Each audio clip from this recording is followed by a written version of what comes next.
One of my friends says, well, hey, things don't just happen. Things happen just. Another good note for your note. Things don't just happen. Things happen just. And maybe that's it. I don't know. I'm an amateur on life. I guess like most of us are, trying to figure it out, how to make it valuable. But I was ready. And my good fortune was, at age 25, I met a very wealthy man. His name was Mr. Schoaf, Mr. Earl Schoaf. A friend of mine had gone to work for him, and he started telling me about this man. He said, you got to meet this man I've gone to work for. He's wealthy, but he's easy to talk to. And he's got a unique philosophy of life. And the more he kept talking about this man, I thought, well, I've got to meet this man. So sure enough, shortly after that, I had a chance to meet this remarkable wealthy man, and I was impressed. He was wealthy. Sure enough, he was easy to talk to. I was so intrigued, within a few minutes, I said to myself, if I could be like him, farm boy from Idaho, if I could be like him, I'd give anything. And then I thought, if I could just get around somebody like him, and if he would teach me what to do, I would be willing to learn. I'm coachable. And that was my good fortune. A few months later, this wealthy man that I met, Mr. Schoaf, took a liking to me, hired me, gave me a job. I went to work for him. And I spent the next 5 years in his employ. And then, unfortunately, he died at the end of that period at age 49. His last 5 years, but the first 5 years of my new life, I got to spend with this remarkable man. And my dream came true. He coached me, He taught me the books to read. He taught me the discipline. He taught me the changes to make in my language, personality. And the things he shared with me during that 5 years literally changed my life, turned my life around, changed my income, changed my bank account, changed my future, changed everything. I've never been the same since that unique experience. And I wish he was still alive today, Mr. Schoaf. I'm sure if he was alive today, especially after this seminar, Idaho Farm Boy makes it to Dallas, Fort Worth, full house, standing room only. Pretty awesome. I'm sure if he was alive, I'd be calling him today saying, you won't believe what's happening to me. I've had a chance now to share with other people what's shared with me. But anyway, how I got here. 30 plus years ago, I was living in Beverly Hills, California.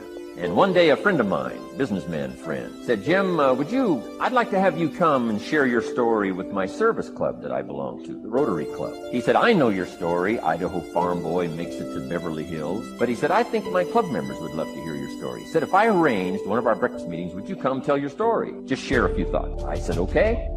So I agreed to go give this breakfast talk. And guess what? They liked it. And my telephone rang. I got another call saying, we heard you've given your story and shared some ideas. Would you come talk to our club? First thing I know, I'm starting to devote a piece of my business time to giving these talks. And then one day, a businessman who'd heard my talk, I think 2 or 3 times, approached me and said, would you come and share that story and some thoughts with my management and sales people? So I got this little company going. And he said, if you'd come tell your story to my organization, he said, I'd be happy to pay you. And I thought, wow, wouldn't that be something? So I agreed to go do it, and I got paid. Little did I know, another fortune was waiting for me to translate my ideas in talks, speeches, seminars. Now I've written some books. It's on cassette tape. Now I get to travel around the world. Last year I was in Japan, Israel, Spain, Mexico, Australia, New Zealand, France, Germany, Canada, and now down forward.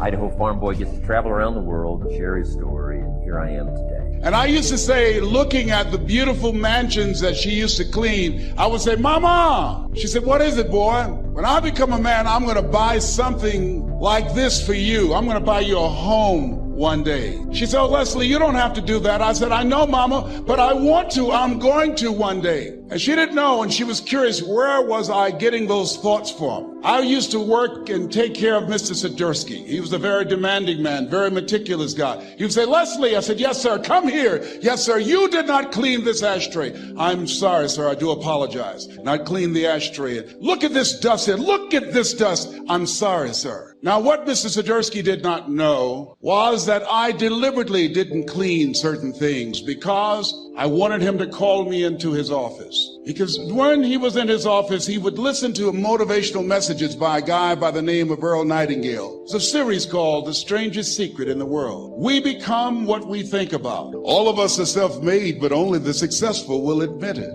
And as I heard those words, they began to program my mind and began to affect my thinking, and it changed how I saw myself. And my vision of myself began to expand. Listening to Bob Proctor talking earlier about awareness and how important it is, he most certainly is right, because I had the awareness at that point in time, as a result of being exposed to those messages, that I could do more than I was now experiencing. Even since I've been associated with working with Peak Potential, my level of awareness has expanded. Robert Riopel and Roxanne and Gail Kingsley, it began to expand all of the people that I've interacted with. Life is about expansion.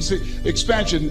Robert Schuller said, success is never ending. And I want you to think about some goal that will give your life a sense of meaning and value. And whatever it is, I don't want you to limit it. I want you to expand it. I've found that most people fail in life not because they aim too high and miss. No, most people have been like me. Most people aim in life too low, and they aim too low and hit. I did that for many years, and many don't aim at all. So I want you to think about goals in 3 areas. Some personal goal that you'd like to achieve, something that gives your life meaning right now, and some career goal, some financial goal that you'd like to achieve, and your social contribution. Horace Mann said we should be ashamed to die until we've made some major contribution to humankind. My mother was a 22-year breast cancer conqueror. So before I leave the planet, my goal is to reduce the number of women who die from breast cancer in honor of my mother. How many men are over 40? Raise your hands, please. As a 10-year prostate cancer conqueror,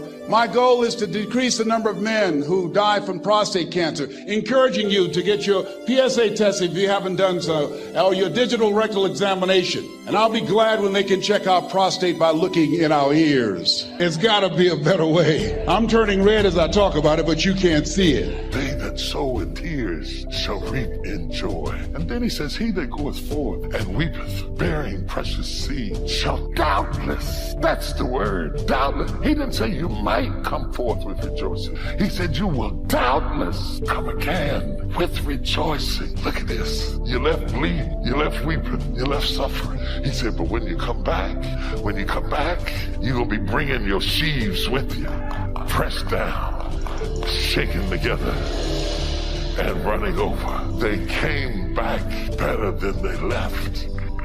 And I want to share with you, when God says when, there is a place that God just speaks a word and he just turns it all around. I don't know whether it's going to be Thursday or Wednesday. I don't know whether it's going to be Friday or next month. I don't know whether it's going to be March or July. God knows when. All I know is I'm waiting on my win. I'm waiting on my win. And when the Lord turns again my captivity, I am not going to sit there like some of you high-minded, fanciful, sedity, self-righteous people and act like I have not been waiting on this. I am going to praise him like an imbecile. I am going to praise him like an idiot.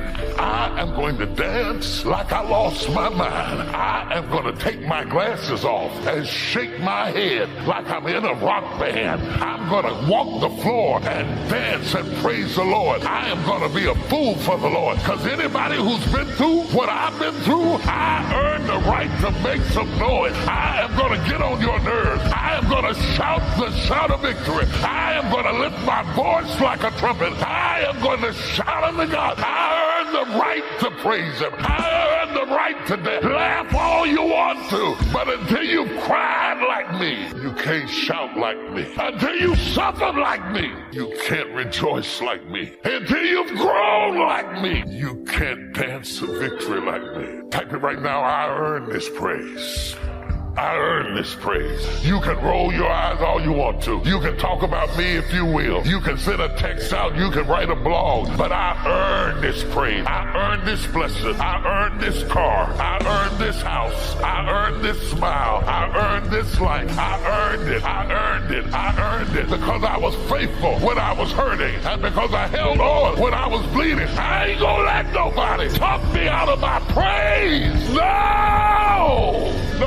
No, hell no. When God says when, and now I'm not going to rejoice because I'm afraid of getting on your nerves. I want to get on your nerves. I fully plan to get on your nerves. God has win.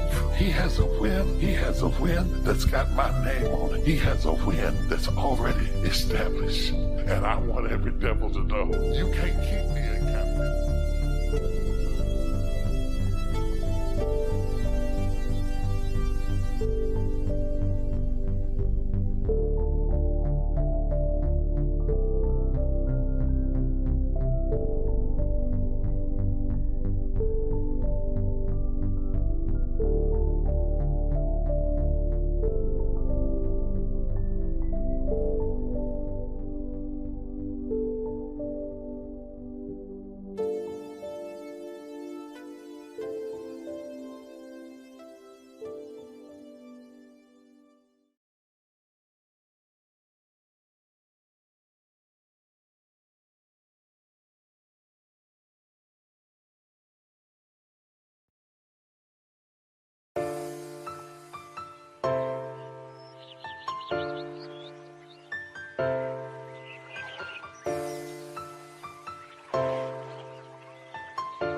Hi, welcome back to Mind Control. People say you can't change your career at 30, that's when you're meant to be settling down. You can't change your career at 35, you should have had it figured out by then. Oh my God, you're not married at 38? What the hell are you doing with your life? Who comes up with this stuff? I have no idea. But this stuff plagues so many people that I speak to. So many people open up to me and say, Jay, I just don't know how to change. Is it possible? What do you think this guy was before he became who he is? He used to be a PE teacher, right? Sports teacher at a high school. How about her? She was a telemarketer for 2 weeks. How about her? She applied to be a funeral director. It's incredible. What happens in society is that we're clouded by the noise of family expectations, the noise of our parents, the noise of our brothers and sisters' expectations. I grew up in a family where you could either be a doctor, a lawyer, or a failure, right? Those were my 3 options. Anything else would just count me as a failure. I would have failed. So basically I failed, right? I'm standing up here in front of you all as a failure. I lived as a monk for 3 years. I committed career suicide. I turned down 2 amazing corporate job offers when I graduated from business school. I shaved my hair, I wore robes, and lived out of a gym locker for 3 years. And I did that because I thought I was going to do something meaningful, help impact the world. And it was one of the best experiences of my life. But more than becoming a monk, what that trained me to do was drop out with the rules. People told me, if you come back in 3 years, you'll never get a job. They told me, if you become a monk, people are going to think you're weird forever. No girl's ever going to talk to you. People told me, they were like, well, when you come back to real life, like, will you even be able to talk English? And people were just really weirded out. I'm just like, okay, I think monks speak English. And there was so much different noise that I was hearing when I made that decision. And the funny thing is, from having not been a monk for 4 years now, I'm in one of the most incredible periods of my life that I could ever have asked for. And so much of that is based on the fact that I decided to do something different. So many of the times our expectations are driving us in a certain scenario. We focus so much on life in what we want to be as opposed to who we want to be. Because we've always been told that life and jobs and careers are like boxes and containers. There's only a finite number of options. There is no formula, there is no pattern. If you know what you're passionate about, if you know what you're good at, and you invest in that. People say follow your passions, I say forget that, invest in your passion. If you're passionate about something, go and become the best at it. Go and do a course on it. Go and learn from the best. Go and find a mentor who's going to make you incredible at that trade. Not only will you be criticized and grow, you'll be able to find new things about yourself that you never knew. Don't trade who you are for who you think the world needs. Because the world needs you to be you, and I mean that. People ask me all the time, what is the secret to success? And I always tell them what the short version is, you got to have a 22-inch biceps. And you got to be able to kill predators with your bare hands. And of course, you got to have this charming Austrian accent. That's a given. The long version is that I actually always had 5 rules. You don't need to be a bodybuilding champion. You don't need to want to be an action hero or anything like that. If you want to excel in whatever you do, those rules are for you. So my first rule is find your vision and follow it.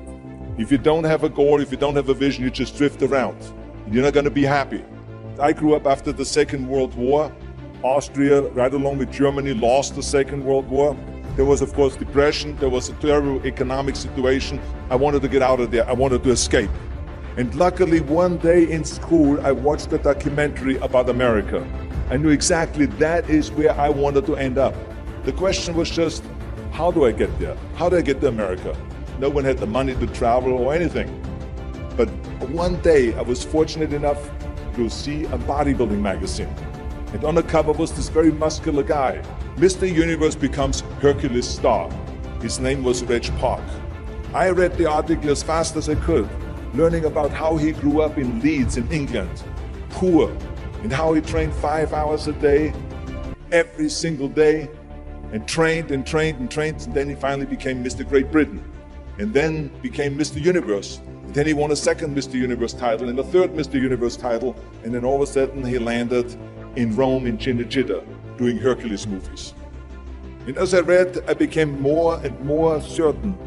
I had that vision very clearly laid out, to be a champion on that same stage where he won the Mr. Universe. And then to move to America, then get into movies. From that moment on, everything that I did, no matter how hard I had to work, or how much I had to struggle, it didn't matter because I knew what the purpose was and I found my passion. Always discover your vision and the rest will follow. Now my second rule is never ever think small. You have to go and shoot for the stars. I didn't just think about being in movies. No, I wanted to be a movie star. I wanted to have above the title billing. I wanted to become the highest paid entertainer. I basically wanted to be another John Wayne. What's wrong with that? Never think small, think big. My third rule is ignore the naysayers. I think it is natural that when you have a big vision and big dreams and you have big goals, that people are going to say around you, I don't think it can be done. I think it's impossible. I mean, it started right away when I was 15 years old and I became a bodybuilder. Right after that happened, I said, I want to be a world champion in bodybuilding. I want to be Mr. Universe. They immediately said, are you crazy? Bodybuilding is an American sport. Forget about it. It's nuts. And then when I wanted to go into show business, after I won 13 world championship titles in bodybuilding, I said, I want to be like Reg Park. I want to be a Hercules. I want to get into movies. Well, I tell you, when I met those agents and managers, their reaction was, oh, Arnold, that is so funny. You want to be what, a leading man? Oh, come on. I mean, look, first of all, let's start with your body. You're gigantic. You're like a monster. And then your accent, oh, it gives me the chills just listening to your German bullshit. Come on now. Have you ever seen an international movie star with a German accent? It doesn't happen. Forget about that. And then your name, what is it, Schwarzen, Schnitzel or something like that? People are gonna storm the theater and the movie houses because Schwarzen Schnitzel is starring in a movie. Oh yeah, I can see that already. Imagine that. Everywhere I turned, they said, no, it won't happen, it's not gonna happen, and forget about it. Luckily, I did not listen. I started taking acting classes, English classes, even accent removal classes. I ran around all day saying lines like, a fine wine grows on a vine. All of a sudden, I got a little break. All of a sudden, I got a TV show, a little part, then another little part, and then Pumping On and Stay Hungry, and then of course I landed the big role of Conan the Barbarian. So finally I got the big break. And you know what was so interesting about it was the director said at the press conference, if we wouldn't have had Schwarzenegger with those muscles, we would have had to build one. And then when I did Terminator, James Cameron said the I'll be back line became one of the most famous movie lines in history because of Arnold's crazy accent, because he sounded like a machine. So as you see, everything that the naysayers said was a liability became an asset. Ignore the naysayers. The fourth rule is work your ass off. You never want to fail because you didn't work hard enough. It doesn't matter in what area you're in. No pain, no gain. Listen, when I came to the United States, I remember that I trained 5 hours a day, every day, and I was managing a construction business, and I was a bricklayer. And I went to college also. And I took acting classes from 8 o'clock at night to 12 o'clock midnight. Every day I did that. Work your butt off. That's what I always believe. No matter what you do, work, work, work. My fifth and last rule is don't just take. Give something back. Tear down that mirror that makes you always look at yourself. And you will be able to look beyond that mirror, and you will see the millions and millions of people that need your help. And this is why I tried to take every opportunity that I could to give something back.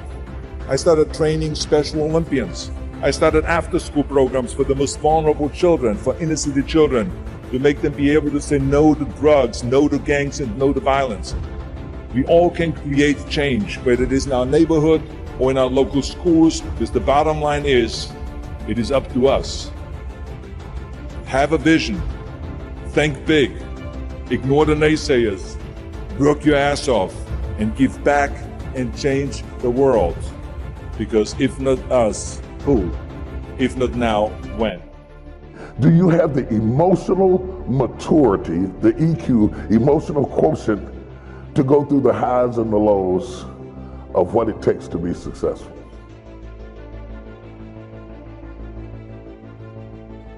Because if you're going to be successful, You learn from the lows how to ride on the highs. I want to talk to you about change. And the one thing that you can count on is there will always be change.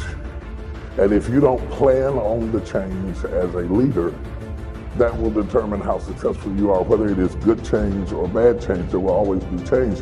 And generally there will be both. Learn as much from your failures as you do from your successes. I think one of the most difficult things that can happen to people in leadership is to step into leadership that you didn't grow and that you didn't groom because you don't know where the issues are. There's something about being on the trajectory yourself and taking the roller coaster ride and riding the wave that makes a big difference as it relates to leadership. When you think about it this way. We often, when we select leaders or we want to evaluate people or we want to choose staff, we quickly want to know about their IQ, where they went to school, what their background is, because we're trying to find out in a nice way, are you smart? We want to know about your IQ, your intellectual ability, the quotient of intellectualism that you have through which to handle and manage situations based on your IQ. The second thing that we really need to be asking, and we really don't know this until we get into it, is your EQ. I'm talking about your emotional quotient. Your range of emotion and how you handle stress and pressure. Because many times you can have people on your team and on your side who have the intellectual ability to do what you're trying to get them to do, but they do not have the emotional wherewithal, and you don't know it till you get on the ride. What you want to know is, can you handle the down ride? Do you turn into somebody else when things start getting crazy? Do you have the emotional maturity, the EQ, emotional quotient, to go through the highs and the lows of what it takes to be successful? Because if you're going to be successful, you learn from the lows how to ride on the highs. So if you can't take the dip, you can't take the climb. You have to have the emotional wherewithal to go on the journey and to be comfortable and to remain cool in a crisis. Not lose your head, not freak out, even though you want to. You can do it on the inside. You can be like a screaming 6-year-old girl on the inside, but on the outside, you have to maintain your cool. Because there is nothing as frightening as a frightened leader. That's what happens when you hire somebody who has the IQ but doesn't have the EQ to handle the ride, who freaks under pressure, who starts screaming at the staff, who starts yelling at the employees, and they just fall apart under pressure. So you want to make sure they have good IQ, you want to make sure they have good EQ, but here's the thing that is most important, and there is no test for it. They're AQ, and we never talk about AQ. You've heard people talk about IQ, you hear people talk about EQ, you don't hear people talk about AQ. AQ is your adaptability quotient. Are you adaptable? How do you respond to change? And let me tell you, I'm not sure which is the most challenging, the ride up or the ride down. Because success can be just as daunting as failure is. It can throw you off kilter. If you can't adapt quickly enough to it, you will lose it. You can have more opportunities than you have infrastructure. A blessing isn't a blessing if you can't handle it. So do you have the adaptability in your plan for what you're getting ready to do next? Do you have the ability to adapt to better, worse, richer, poor, sickness, health?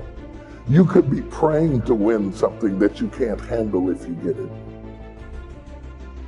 If you hire people for where you are, you wasted money if they can't go where you're going. Are you following what I'm saying? So you have to have that adaptability to be able to transition from one state into the next. And when the thing gets rough and it gets tough, what you need as a leader and as a thinker is not just the success to get there, but the success to stay there, sustainability. Most people in a session like this lack sustainability. They're like dogs chasing cars. And maybe the dog gets lucky and catches a car at a red light or something like that, but there's one thing that the dog never considered. I can't drive. You might be chasing after something that you can't run. It's not just about getting there, it's sustainability after you get there. But can you run it after you get it? What gives people comfort in leadership is when there is a commitment to stability in the midst of fluctuations. So the whole issue, the only thing that should be stable in your ride to success is you. And if you're not a person who can be stable in the ride, you shouldn't get in the car. The best thing to do with bad news is to deliver a clear, accurate, concise message. Clear messaging creates clear expectation, which avoids disappointment. People can handle bad news if they can trust your message. This is what happened. This is how we're going to handle it, and we are sorry. It is not what happens to you that matters, it is how you handle it. Stress is an indicator. It's a benefit, it's a favor. It lets you know you're at your limits. It does not mean that you cannot do it, but it does mean you have to change something. Anytime there is stress, you have to change structure or strategy. Whenever I am stressed out, it is an indication that I don't have the strategy or the structure for where I'm at, and that stress is a warning bell that you need to reboot, recalibrate, and either change your structure or your strategy for what's about to happen in your life. And I want you to think, since you're probably going to be working with limited people, you got big dreams, but limited budget, and you've got a lot of people, a small amount of people to handle. Are they tough enough? Do they have the structure to handle the stress of winning? If you build a life that never says you won, all you're going to end up with is tired. Okay, so make this note. The future's where we're going. You know, the past is where we've been, present is where we are, and the future is where we're going. And if we can capture this moment in time from our past to now, and then from now to a future more well-designed with better objectives and better purpose for ourselves, our family, our business, our investments, everything else, then this moment in time will have become extremely valuable. So let me give you first what really affects us all. Number one, we're affected by the environment in which we live. We're affected by the physical environment. I was challenged way back in those early days, why not make the environment better everywhere you go? I learned, Mama taught, turn off the lights when you check out of your hotel and you leave the room before you leave, turn out the lights. And I thought, why do that? And here's what she said, to make a contribution that's so easy. And if you could make a contribution that is so easy, that didn't cost you any money, it didn't cost you any time, it didn't cost you a piece of your life, why not make the contribution that's easy? Because if everybody did it, think of how much we would conserve. Someone says, well, yes, but the hotel benefits if you turn out all the lights. And here's the answer that sophisticated people always have. Who cares? Who benefits? If it benefits the hotel and if everybody did it, probably the cost of the hotel room would come down. So every benefit you can give, every benefit you can share, because here's what happens. If you learn to give, you will what? Receive. Maybe not in the manner in which you gave, maybe not in like kind. Someone will save energy for you because you saved energy for them. But in some mysterious ways, it always comes back to us. If you give, you will receive. In fact, here's what it says, that for the uneducated is a little bit strange. It says it's better to give than it is to receive. Now see, if you didn't understand, you would say, that doesn't quite make sense. Surely it would be better to receive than to give, and the answer is no. It is much better to give than to receive. And here's why. It's what we call having intelligent self-interest. Nothing wrong with self-interest as long as you do it the intelligent way. Here's the key. Giving starts the receiving process. So to act intelligently in your own self-interest, which is good, it's much better to give than it is to receive. Because if all you do is receive, that may be very limited. But if you give, and giving starts the receiving process coming your way from unknown resources, from unknown places, back it comes around to you because you became a giver. That's one of the unique mysteries of life. We give to receive, and it's better to give than it is to receive. So that's what Mama said. Turn out the lights, make a contribution. Why not make the easy ones? It raises your self-esteem, plus your self-respect, that you do things that the average person doesn't do. Maybe if they were taught, they would. Maybe if somebody mentioned it, they would. But it's easy for most everybody to just go on their way, and if they're not interrupted by a good idea that says, hey, it's so easy to make a contribution, this one would be easy. Turn out the lights when you leave the hotel room and make a contribution. Next is the phrase, in terms of environment, always leave something better than you found it. I talked to a man one time who rented out of apartments. And he said, Mr. Rohn, you wouldn't believe it, but when somebody rents an apartment, they usually leave it worse than when they rented it. I said, you've got to be kidding. He said, no. A high percentage of people leave it trashed.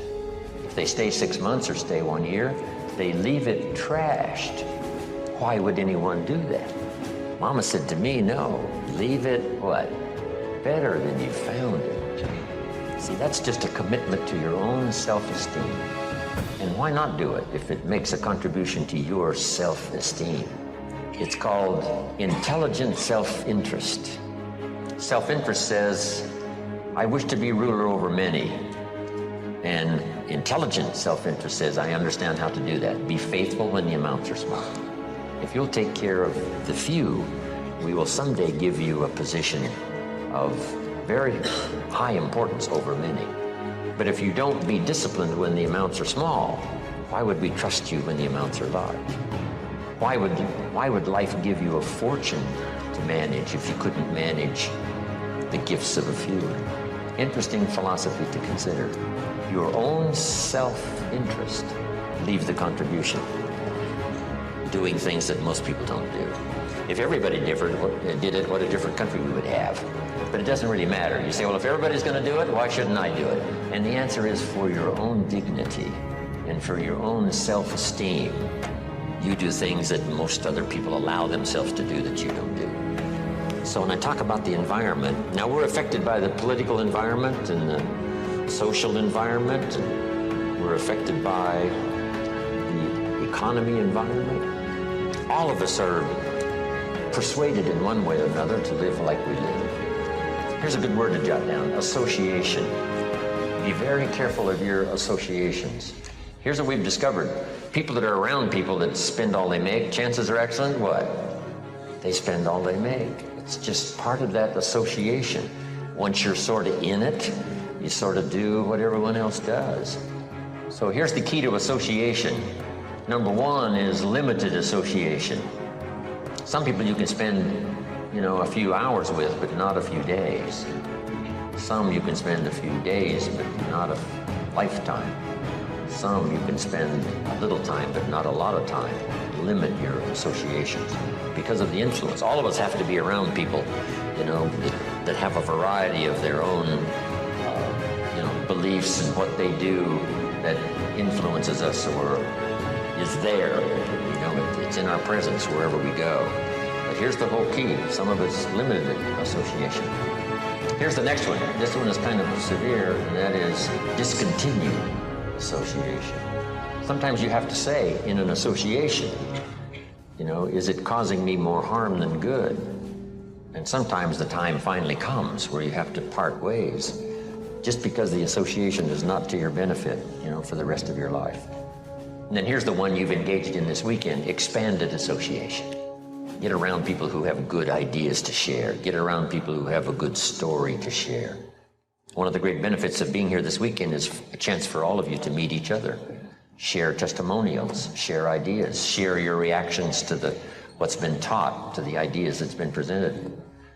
Share some common experiences you might have had in your life, and you go home with this bag full of testimonials and the inspiration that comes from it. This kind of expanded association is so valuable. Whenever there's an occasion and it can fit into your schedule of time and money, make sure you go where there are people of like interest, right? Ready for good ideas. Never, too successful to learn some more. This is good environment, expanded association. Next, we're affected by events, dramatic events or worldwide events or home events or personal events. Some events affect us all. Here's number 4. We're all affected by our results, whatever they've been, the results of our errors or the results of our disciplines. Now, here's what's so staggering about being a human being. It's possible immediately upon decision to start a new program of changing results. If you're headed in a certain direction and it looks like in 5 years you're going to wind up here, and you take a look at that in 5 years and you say, yes, it looks like what I'm doing right now, if I continue doing what I'm doing now, it looks like in 5 years I will wind up here. Let's say that suddenly, on careful consideration, you decide that's not a very good place. That's not a very exciting place to arrive. Is it possible as a human being to change your destination point 5 years from now? And the answer is yes. See, that is so extraordinary. No other life form can do that. Pick a different destination in 5 years and start making plans and learn the skills and accept the disciplines and the teaching and the training and the consistency of effort, and just start going in a new direction. And in 5 years from now, wind up at a totally different place than where it was assumed you were going to arrive with the old plans. Only human beings have this extraordinary ability to change the outcome, to pick a new direction and go that way, to pick a more certain place to go and read the books and attend the classes and develop the disciplines and find the people and do the business, whatever, that takes you to that new destination. So we're affected by that. Next, we're affected by knowledge. Whatever you know has brought you to where you are. What you've missed in the past, right? At this particular moment, you could have arrived at a much better place if you hadn't missed what you missed in the past. But now knowledge can turn it all around. Knowledge can start us on a new track. Knowledge can help us not only to review the past, but to peer into the future and say, would it be possible to have a more unique design for the future than what I've had in the past? And the answer to all of that is yes. So these 5 things primarily we're affected by. No, here's the 5th one. We're affected by our dreams, our ability to see the future and give it design, things, places, people, career, fortune, whatever might become important to you for the balance of your life, or especially over the next 10 years. It's possible to reach into the future personally. Now, most of the time we don't do it. Here's why we don't really reach into the future. We're trapped either by regret of the past or the routine of the present. So busy with the routine of the present, we don't give much thought to designing the future. Or trapped by the past with regrets of past losses and past failures and past mistakes. And we relive it over and over again, not to the benefit of changing it for the future, but just because, we feel that our lives have been less than favorable simply because of all the things that's happened to us in the past. But here's the real key, is to spend some time, and usually we don't do it until someone comes by and offers the suggestion. That's why meeting the right person at the right time, attending the right class, listening to the right sermon, having a conversation with the right person sometimes can totally change the direction of your life. And you're never the same after that personal contact, or sitting in that class, or reading that book, or coming face to face with someone who says, hey, our lives are not that good. What could we do to change? And that very conversation starts this whole process. Wow, arrived at a fairly poor place. How could I change all of that for the future? And that is all possible. And this point of contact, maybe today, will help change all of that and give some of you a new glimpse of some of the possibilities. We talked a little bit earlier about the possibilities and believing that the possibilities were possible for you, then going to work and make them happen. Here's the next key. Make sure that the greatest pull on you is the pull of the future. Not the pull of the past that keeps taking you back. Not the pull of gravity, like the present, that just keeps you sort of stuck where you are. But we want to make sure that the greatest influence and pull on us is the pull of the future. We'd like to thank you so much for watching till the end. Don't forget to share your thoughts in the comments section. Please also like, subscribe, and share this video with your friends and families. Please watch our other motivational videos. Thank you again.